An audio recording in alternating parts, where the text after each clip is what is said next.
How to Draw a Clothed Figure by Alexander Rishkin. Questions and answers. What is the best way to hatch folds?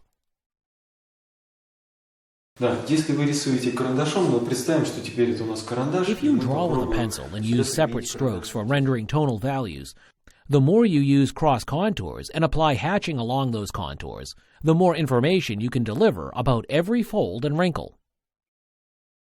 For example, here is the border of shadow on the model's shoulder. We can render it with multiple strokes. Each stroke goes crosswise. Here's another place on the shoulder where the strokes follow the direction of the cross contours. Whatever area you hatch, you can apply pencil strokes along the contours. That is why marking the cross contours of wrinkles is so helpful. When rendering tones in multiple layers, you can change the angle of strokes to achieve crosshatching. Avoid a 90-degree angle, though. It is better to use 15 to 60-degree angles. How to depict cloth.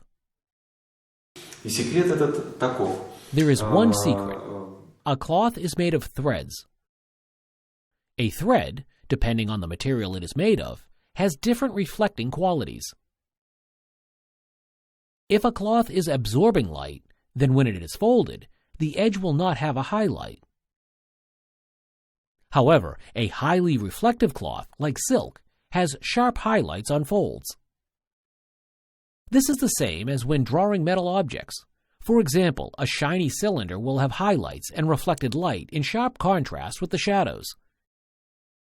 Such contrast suggests that the metal surface reflects light well. The same is true for threads. Highlights are an important part of tonal rendering.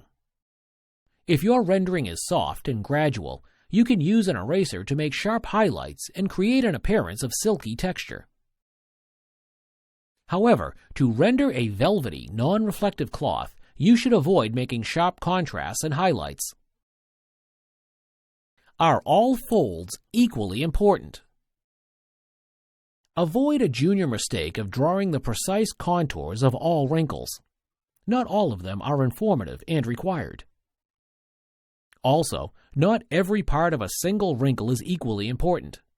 The bottom of a wrinkle that touches the skin is more important than the top surface of the fold.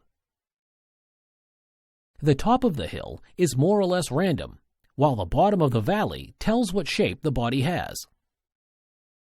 So, your task as an artist is not to portray whatever you see, but to convey a message about the model's body using fabric. You can check drawings by the old masters to see how creatively they used folds and wrinkles to describe the shapes underneath the draperies. You will find that many masters did studies of folds very diligently, yet not every fold is equal in their masterpieces. The key wrinkles that hold information about a human body are always done with more stress and attention than secondary, decorative wrinkles. How to keep big forms while drawing small folds. Before going into the small details of folds, you can render overall tones of big shapes. For example, we can render the whole upper leg of a model using light pressure on a drawing chalk. And before continuing with folds, such under-rendering can be smudged with a piece of cloth to smooth the main tones without any attention to wrinkles.